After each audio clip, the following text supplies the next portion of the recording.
You are listening to The Beauty Beat with Francesca Alexander. Sit still and close your eyes. What's behind the other? Do you ever get into that space where you meet people for a reason? What is that reason? Why are they there in your life at that moment? How did you even collide in each other's path? Jackie Dumaine was definitely that person for me. 2011 was a big year for me in deciding really what I wanted to do, where I wanted to go, and I was green in a lot of ways. And I think what happens when you go into your next chapter of your life, you feel like that 18-year-old person just having all of these aspirations and having a direction but not sure where to go. Jackie always gives me that sense of like a really strong force, but she's a calm force. So it's a really kind of a juxtaposition of calm vengeance, of pure alignment in what you want to go. And you're going to get to know her a little bit more. She even lives by this. She is the creator of Yoga Code, and I really believe that that's what she's all about. She lives in a direction all about that yoga code, what it means to live in that space. A part of this show is about showcasing different entrepreneurs and getting different perspectives on what they're doing. And what I love about Jackie is that she's pretty much done different types of roles, and you're going to hear about that a little bit more. And the more that she was aligned with her true self and her true calling, her whole life just opened up, and so did her travel, which is amazing. I mean, she's worked with the likes of Deepak Chopra. She's very accomplished. She's really well known. And I am so excited to showcase her in this podcast because I feel like some of these podcasts that I do, I spend a lot of time with them, not in the editing part, but just in the, absorbing who they are and what they do and how they contribute to this world. And Jackie is absolutely one of those people that is a contributor. Here is episode 17, Jackie Dumaine. Today I'm talking to Jackie Dumaine, and I met Jackie in 2011 in New York at this really huge business conference, and she was absolutely just somebody that you wanted to stand next to because she was very personable and sweet and smiley. And then she gave me this Rockin' Business card, and it said something about the yoga code and it had her picture, and it was really ethereal. And just her visualization or the visual of that card really solidified that, okay, I got to get to know this person a little bit more, and I don't know what she's about, but I'm yes to all of it before I even looked at her website. And we had a brief conversation. She was really just a genuine soul, and we've kept in touch through social media from that point. Like, I followed her career, I see what she's doing, but I knew that she had a lot more to say. And the cool thing is that she's one of these women that's very true to what her self is and what her message is. And I'm going to bring her on in a second. But I definitely want you to do something a little different in this podcast. I want you to look at her website while we're talking. So if you're a cubicle person like I do, and I like to listen sometimes when I'm working and put the earbuds in and watch, secretly go to this website and just look at it while I'm talking to her. So it's Jackie Dumaine, DUMAINE.com. And without further ado, Jackie, thank you so much for joining the show.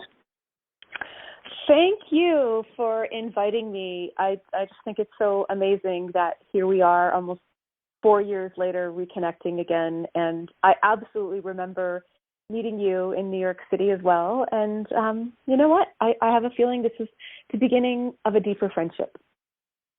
Oh, that's wow, that's so sweet. And I followed your career ever since that moment, and I've seen your postings, and there was just some sort of, realness about it. There's sincerity about it. I love when you post things where you're at, and it's almost like you sort of escape with you when you go into that moment when you're posting, whether you're taking photos of nature or you're doing something like that. I feel really connected with you, even though we never spent any real time together.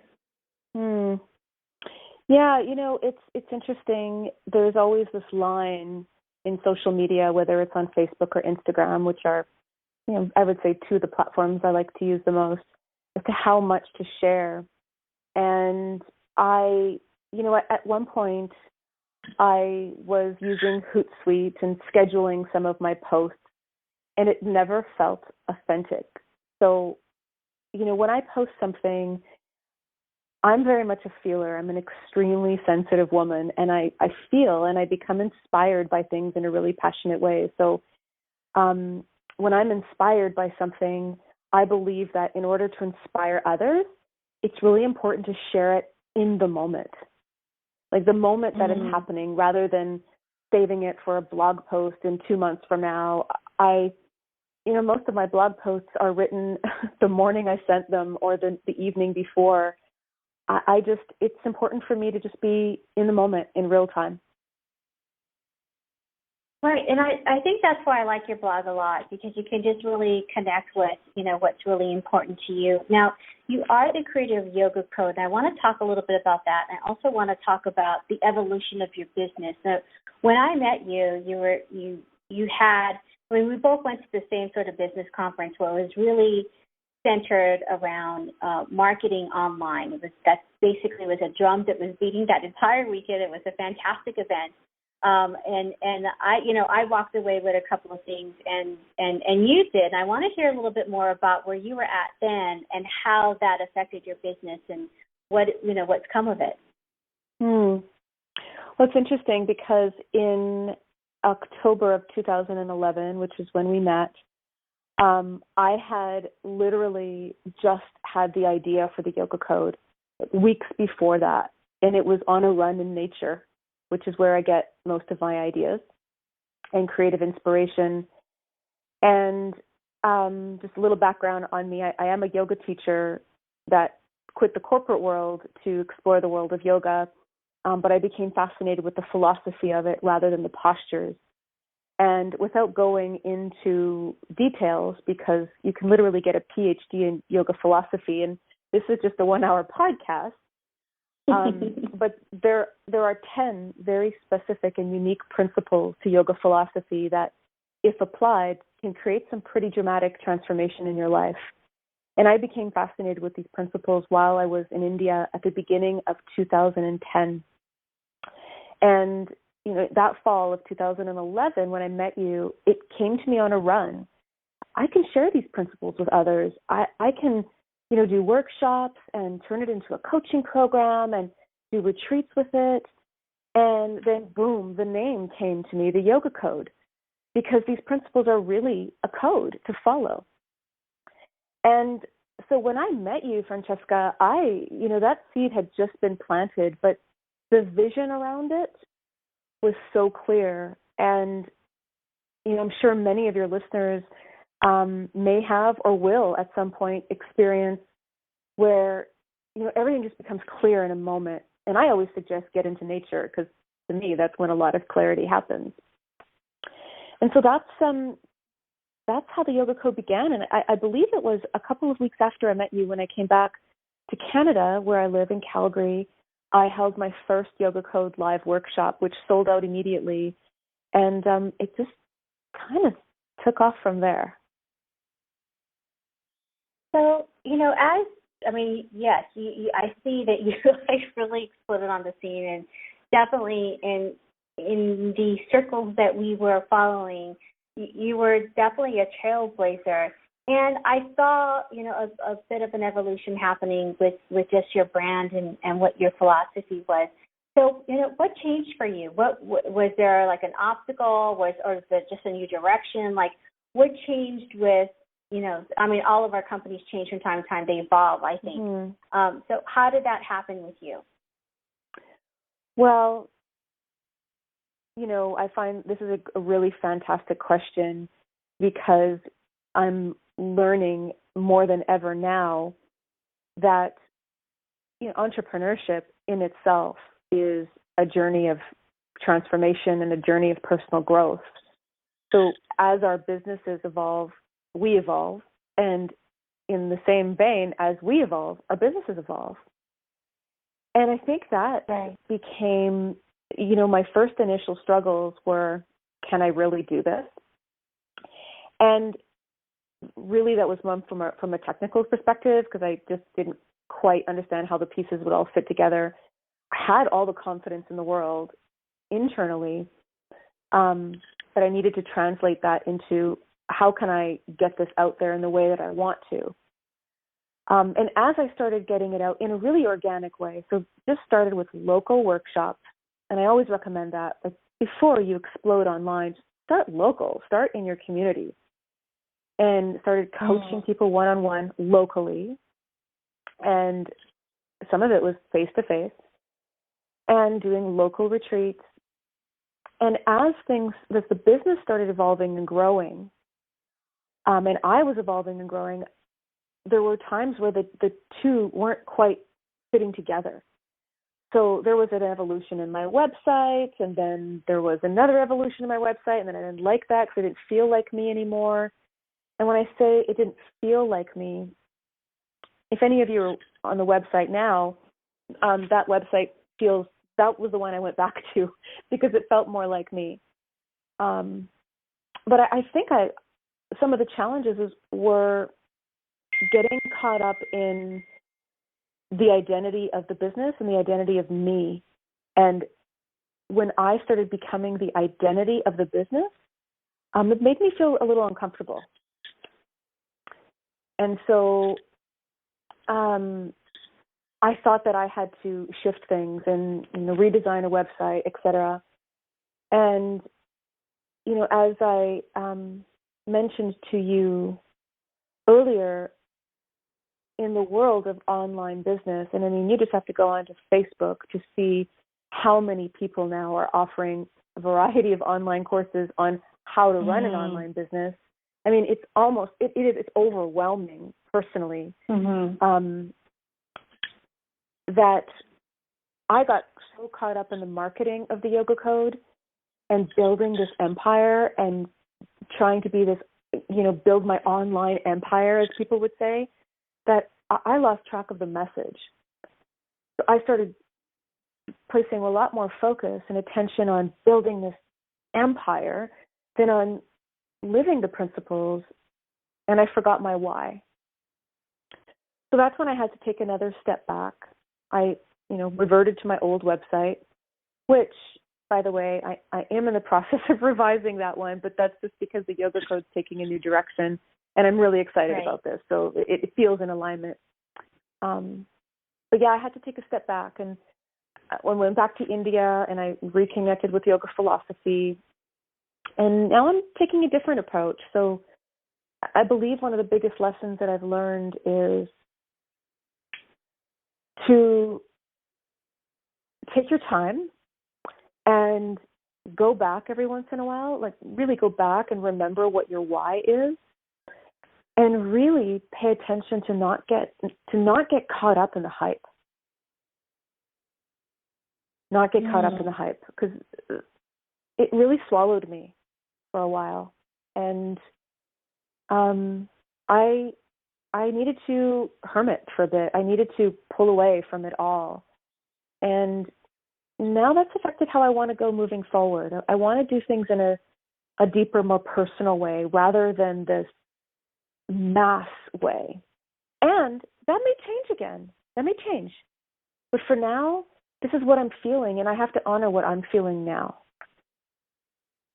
I really think that that's important. I feel like social media is going to change, and a lot of it is in our businesses, or that whole emphasis on buy now, and yes, that oversaturation on Facebook. As much as I've always wanted to, do an ad and even study for it, I keep on, something in my gut kept on saying, like, yeah, don't be there. It's like, do I want, and you said something interestingly enough, and I want to talk about this, because there are some entrepreneurs that instead of having a wider reach, they just want to go deeper. And tell me what that means for you, because I've always sensed that that's pretty much always been your message. You've been genuine, and you want to go ahead and make that connection with people, but it doesn't have to be at this, gigantic scale. Although I feel like that happens naturally when you really define what you're doing. So tell me about how that is for you. Yeah, I'm learning how to, because I believe in the message of the Yoga Code, so I want to get it out there on as big of a scale as possible. But what it means to me now is I want the Yoga Code to be more about the message of the Yoga Code and less about Jackie Dumaine. So going deeper for me means developing the certification program so that I can train others to share the message and do their own coaching and do their own workshops and do their own retreats in an intimate level, so that I can, start creating some of the other things that I have on the back burner as well. There's so much more that I want to write about, and there's so much more that I want to create. And I still love doing like the small, intimate live events, the live workshops. My one-on-one coaching is still over phone and Skype because most of my clients are not in my city anymore. But I don't ever want to lose that and give that up in exchange for everything just being online and click a button, order here, and you'll get everything in PDFs and videos and in a box. Or I'm trying to find that balance of how can I deliver the message on a global level but still remain really intimate. So I can't answer exactly what that means for me just right now, but I'm really close to figuring it out. So,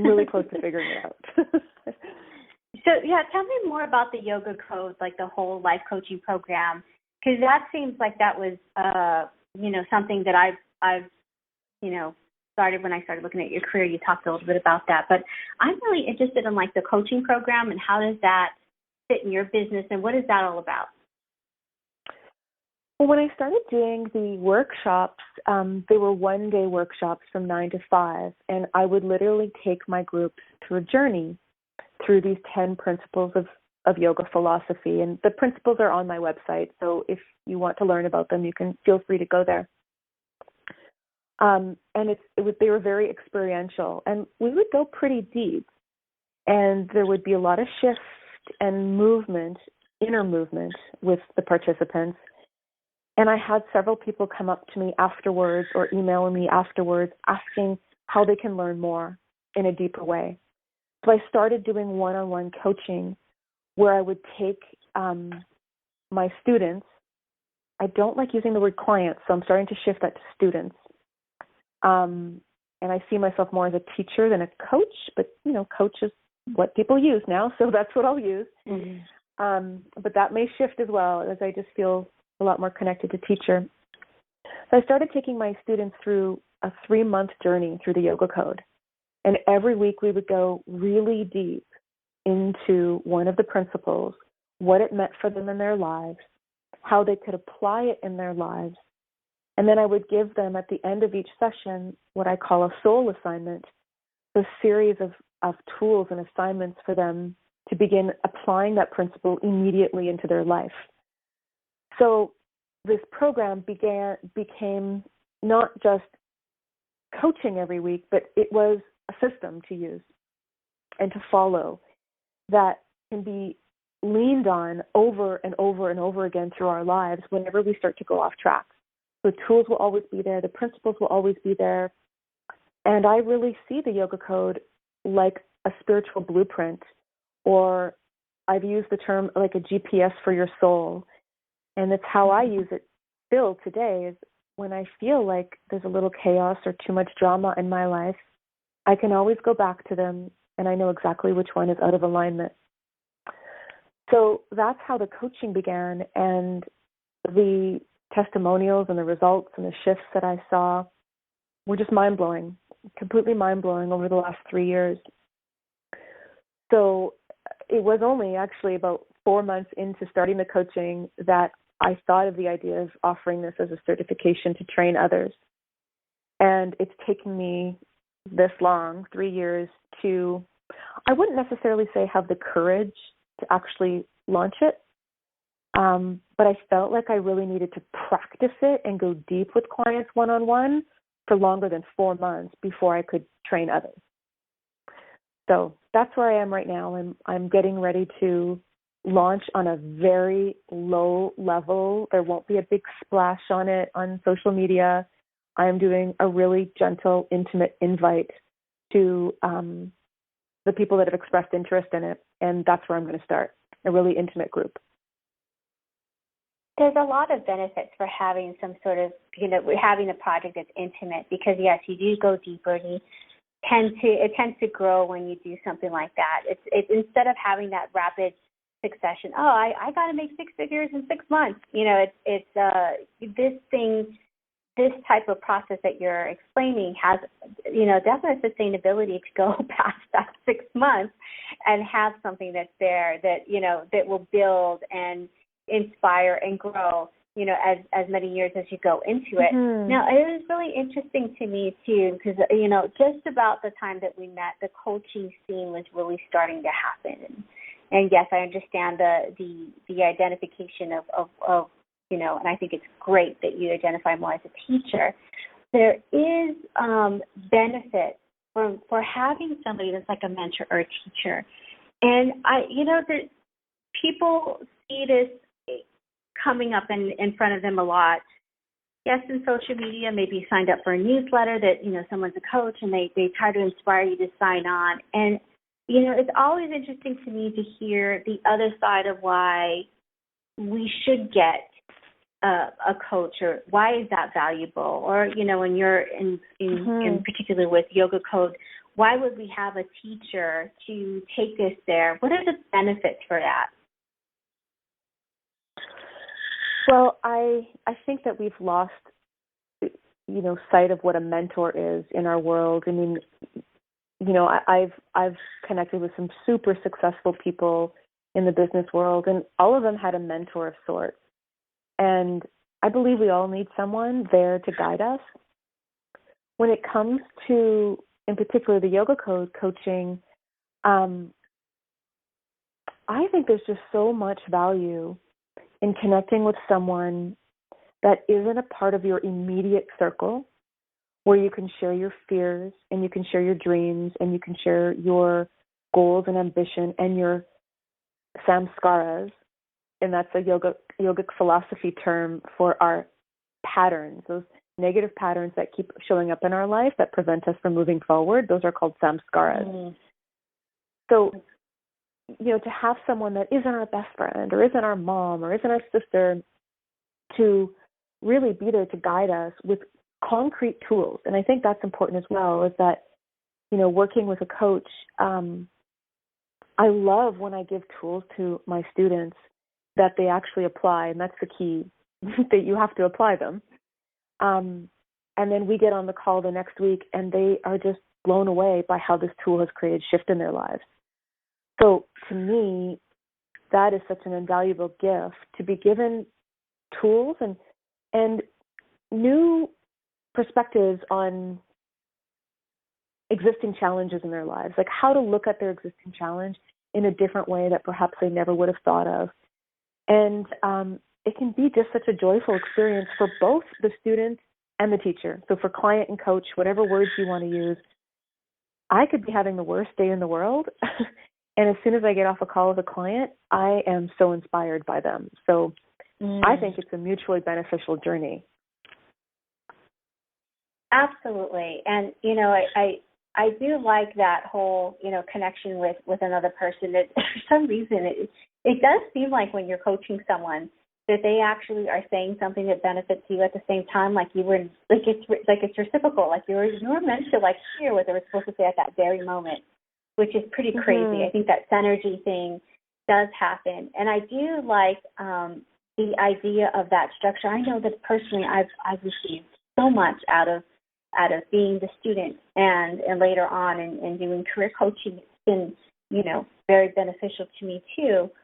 What I'd like you to talk a little bit about, and I think this is really powerful, when you do get a coach or a teacher, and say, if I was going to go into that sort of thing with you, where you would be my teacher in the Yoga Code, what are ways as a student that I can show up for myself.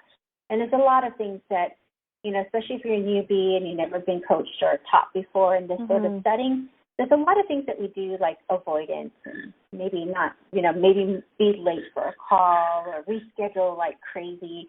And I want to talk a little bit more about, what you decided, let's just say you decided that you want to be a student and you seek somebody like you. And, you're very excited in the beginning, but there are ways that you block yourself and you don't show up for yourself. So what advice can you give to that sort of, transition? Well, I always take somewhat of an application from the students that connect with me, that want to work with me through the yoga code. And I have politely declined to work with some people, and not because I didn't like them or want to work with them, but I knew, and they knew as well, so they fully were in agreement with me that they weren't quite ready. And I believe that, when someone, like, how can I put this? Well, we talked about the world of, all the stuff available online, right? And, there's a gazillion online conferences and seminars and summits that you can log on to and listen to a lot of inspiring interviews. There's TED Talks. I mean, there's just so much out there that when I have someone connect with me, the first thing I ask them to do is to stop all of it. To stop all of it. Because we're overwhelming ourselves by scattering our energy everywhere. So if they're taking another program with another coach or, are involved in any other kind of program, I just tell them, I'm choosing not to work with you until you're done that, because I'm going to show up and give you my 100% attention, and I want you to do the same. So we'll schedule our sessions on the same day of the week at the same time. And I really am somewhat strict about that. I really ask that they honor that, because our body, we like momentum and we like routine. And so if you can commit to every Tuesday night or every Tuesday at 4:00 is our session, and put it in your calendar and treat it. I mean, if you're a student or a client, you're paying money. I mean, the third principle of the yoga code is non-stealing. And, that principle is very wide and it can go deep, but I'll just share one aspect of it. If you don't show up fully prepared, or if you're on a call and you're browsing your Facebook at the same time, or maybe you skip out on the call and you don't show up, you're not only, robbing or stealing from the teacher or the coach, but you're ultimately stealing from yourself. And so my top line guidance on this would be just commit. And that's principle number 8 of the yoga code, is commitment. Commit to it. Commit to it fully. Because if you want shift to happen, then you need to make a drastic change. And most people who are looking for a coach want to make change. And if part of the change they want to make is procrastination or self-sabotage and ending all of those behaviors, and they continue to do that within the coaching program, then, it's hypocritical in a way. And I don't use that term in a really harsh way, but I just ask that you commit and just see what happens, because I've seen miracles happen when you commit. I think that's really powerful, definitely, is being able to commit. And it makes me think, whether you're a student or a teacher, there are those times where you do that procrastination thing. What are some of the things that you do to push through it personally? I'd love to hear what's your secret elixir of just, pushing through that procrastination, especially for entrepreneurs, because sometimes we just want it to be absolutely perfect. And I love that you roll with the changes in your business. So what are some of the things that you do to push through that? Well, I am the queen of procrastination, and it's in my genes. So, and I don't mean, genetic from ancestors or anything, but it's been my pattern really my whole life. I was a crammer in school. I would, cram the night before the exam. I always finished projects last minute. Luckily, I always aced everything, which I believe is a bit of a detriment because I taught myself that this is what I could do. I can work last minute, procrastinate to the last minute, stress myself out completely, and then do a good job. So I think one of the first steps is to, first of all, if that is your pattern, just embrace it. Embrace it first and say, okay, it is my pattern to procrastinate and to finish things last minute. And then ask yourself, how does that feel? Well, for me, it was starting to feel really horrible because I knew in my heart that I wasn't producing my best work, that I could have done better. So now I'm not the kind of person that is going to prepare 2 months in advance for a launch of, I don't know, or a blog post, for example. I'm not going to take 2 months to write it, or that's not in my nature. But I also don't want to cram anymore. I don't want that stress. So I've learned to forgive myself and be gentle with myself. That's the first principle of the Yoga Code, is ahimsa, kindness and compassion. But I've learned to have compassion with myself, that I work well when I have a tight deadline, but I'm not going to let it get so tight that it causes me contraction in the body. I want it to feel good, and I want it to feel like momentum, and I want it to feel like passion and energy. And that feels good for me, and it feels safe for me. But when I push it too close, it feels horrible, and it feels like contraction, and I feel very, very stressed. So I believe understanding your natural patterns is key and very important. And just do one small action. Action relieves anxiety. Action relieves anxiety. And I always repeat that because procrastination causes anxiety. And if you can just do one small action to move you forward, just write one sentence of your blog, anything, I often find that you'll get more out of yourself that day. Right. And, it's true. And I'm wondering, because if that place, I see you travel a lot. So I'm wondering, do you do procrastination too just before you decide where you're going to want to go? Or does that just not even happen at all with when you travel or when you think of traveling? Do I procrastinate with travel, like on choosing it? Like, not so much a destination, because I know that you also, you'll travel, but you'll also work. You're like a working entrepreneur anywhere you go. Do you find that procrastination is there still, or does it lift up when you travel? That's a good question. It really depends on the destination and where I am. When I was in India, for instance, I had thoughts, okay, I'm going to be here in this ashram for 6 weeks. Therefore, wow, I am going to have all this time to write and work on the Yoga Code book and, do all this stuff. And after the first few days, when I really just wasn't into doing any of it, I let myself off the hook. And I allowed myself to just not do anything and to just experience my experience there and not feel the need to write. So I didn't blog the entire time that I was there. I allowed myself to experience it as my own experience. So I guess in the beginning it was procrastination, but I listened to that procrastination, or I questioned that procrastination by asking myself, where is this coming from? Am I procrastinating because maybe I just don't want to do it? And maybe it's just not in alignment. I just don't want to do it. And it wasn't a temper tantrum toddler stomping my feet thing. It was, no, I'm in India right now, and I just want to experience being here and not feel the need to work while I'm here. So that was my experience with procrastination in India. I guess it is depending on the destination. If I'm in a destination that I haven't been before, I'm a curious explorer. So I think it might be a little dangerous for me to have project deadlines if I was traveling in a new destination. I think there'd be some procrastination going on. So, I love that you have that sense of that instinct where you're able to just turn it off when you need to stay in the moment. And I think that's really important, especially for entrepreneurs, is to be able to recognize that.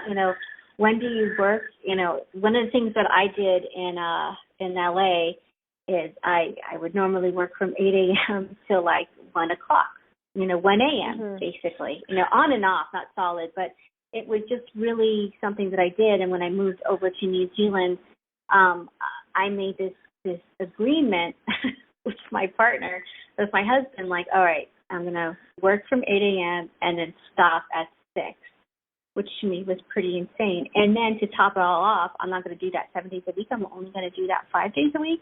And I'm going to feel connected and off on the weekend. And for me personally, I just thought, oh, this is stupid. Why am I going to do that? And my passion level is there, and people should respect that. But once I started implementing that, my whole world changed. Like, I'm actually able to check out this cool city and understand that it's the cool thing about this city in Oakland is that it has a little bit of a European feel, and it doesn't look like the U.S., and it changes and evolves, and it's almost like it lets you in. Any city does when you explore it. So yeah, I love that you have that sense where you know when to turn off. And are there any like tips to help not only me but to like other entrepreneurs, like know that it's a good time to turn off when, you know what I mean, like getting that sort of sense of where to put your own boundaries on yourself? Yeah, I think, when you're feeling stuck, I mean, I always believe this. I mean, it doesn't matter what city I'm in. So even if I'm at home, and I know it's a gorgeous sunny day out and I'm starting to procrastinate, but I have a lot of stuff to do. If I'm really inspired and on a roll, I will still sometimes give myself 30 minutes to just go outside and put my feet in the grass and reconnect with nature. And, because we can get off balance really, really easily. And I'm a big fan of the timer, timing myself. So saying, okay, I'm going to work for 3 hours. And then after 3 hours, I'm going to take half an hour to go to a cool coffee shop down the street and just be in the energy of those people and grab a tea and come back home. And, I started doing like the Sundays off where it's like, you know what, on Sundays, I'm not going to open my laptop at all. That's shifted now, but I did that for a long time, and I'll probably go back to it actually, because I think when you're running an online business, it's really important to have a day off. Really important to have a day off every week, like normal people in normal jobs. And this is really interesting. I was recently back in my hometown, which is a small town, very small. Like the population was 1,100 when I was born there. And I've noticed like so many of my old friends that are there and old family members who just have like really simple lives of they go to their 9 to 5. They've been in the same job for 23 years. They have their evenings and their, weekends. And it's a lifestyle that doesn't align with me at all. However, I really did kind of appreciate this. I go to work, I come home, and then I'm just present. I'm fully present with everybody that's there. I'm present with my kids. They were present with me. They weren't on their phones all the time, checking email or checking social media. And I really admired that. And although I don't think I could adopt the 8 to 5 and all weekends off schedule, and that's fine, I am going to try and incorporate a little more of it into my life by having some time off where I can go out of the house for the entire day and not even bring technology with me. Right. And, it's something that I think, especially women, we tend to start to feel something physically when things when we're overwhelmed and we're overworked. And, particularly me, just before I went and started my own business, I was let go with a really high pressure job. But before I was let go, because I wasn't willing to let go, I could have actually left before they let me go. And I had like this really nice severance check, and I started my business with it. But there was an opportunity for me to go, and I didn't pay attention to it. I landed in the emergency room, And I had my gallbladder taken out. I was just like really, and this was supposed to be my honeymoon. I was in Cabo. I came back and I was like in pain. And I got rushed to the emergency room. I know, because Monday was rolling around. I had to go back in. I now know that's a real symptom. Like people's bodies revolt going into something that they don't want to. And I've always used that as a touchstone or a touching stone of what I should be, paying attention to. And I think not too long ago, I was headed in that direction with working those crazy hours of being an entrepreneur and driving hard. And it was about the business and it was about staying focused. And what I liked about you, and you're such a great example, is that you were sharing, really just being in the moment, checking out your surroundings, being in total gratitude and appreciation for that moment. And I think that's what draws me to you, Jackie, honestly, is that you're able to do that. And it reminds me that, there's more than just this crazy online circle that I keep on trying to pursue, like a little cat trying to get the mouse. With that said, is there anything that are like warning signs that people should just be aware of? Like, hey, those are your sensors to disconnect. Well, I think as women, especially, we can be really susceptible to physical reactions in our body when we're overstressed. I mean, adrenal fatigue is at an all-time high in women, even though it's still very misunderstood. And a lot of the symptoms can be misdiagnosed as depression, et cetera. But, if you read the symptoms of adrenal fatigue, I mean, it's virtual, almost on the verge of burnout. And, the world of entrepreneurship and the online world, I believe, has a very masculine energy to it. It's very hustle and show up every day and never ever quit. And it can be really hard. And I am a type A personality. I get it from my father. I am very driven. So it's very easy for me to fall into that trap. I mean, before I went into the world of yoga, I worked in marketing and advertising. I was in corporate advertising sales. I mean, that was so high pressure and very masculine driven. It's like, get out there and pound the pavement and do the deals and get the client, regardless of what you need to do. Lie if you have to, just get the client. And I had a breakdown. I had a physical, nervous breakdown where I was put on antidepressants and I was put on anti-anxiety medication because I just couldn't do it anymore.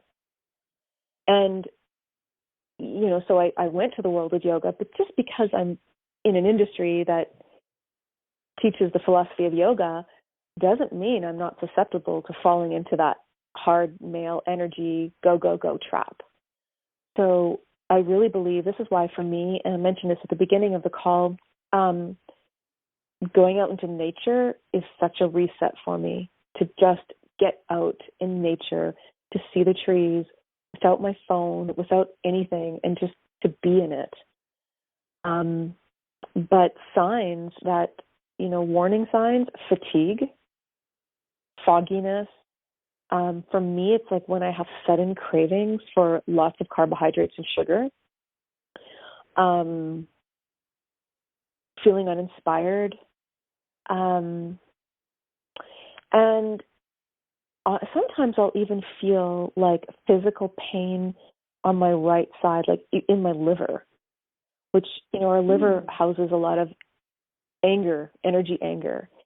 And I believe that when we get into that full-blown aggressive entrepreneur mode, it's an aggressive energy. It's a very harmful, angry kind of energy. And it affects our body. And it talks to us. And we really need to listen.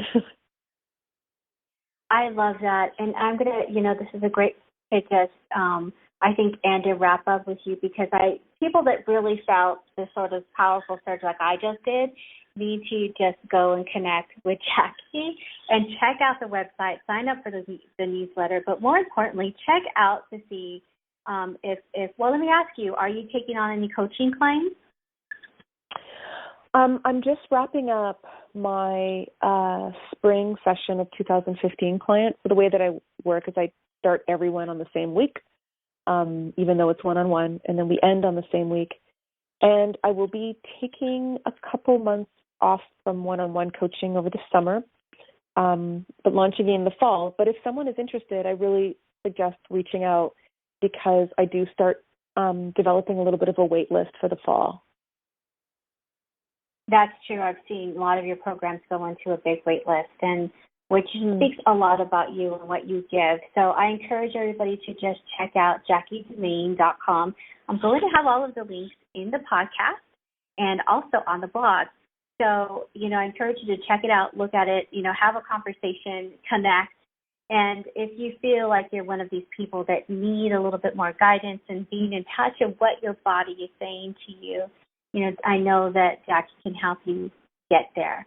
Thank you so much, Jackie. I really appreciate you. Thank you, Francesca, for having me. I appreciate you as well. I love doing that interview, and I hope it inspired you so much that you can go ahead and check out this website. It's going to give you a lot more information on topics just like this. Go to Hustle and Glow /AMP. That's for AMP /. So it's hustleandglow.com /AMP for AMP /. And there you'll find a lot more information. You can actually sign up for the free newsletter, and we will get you on the road to a wonderful entrepreneur journey. Thank you so much for listening. And again, this is Francesca Alexander with The Beauty Beat. Now rumor has it she ain't got your love anymore.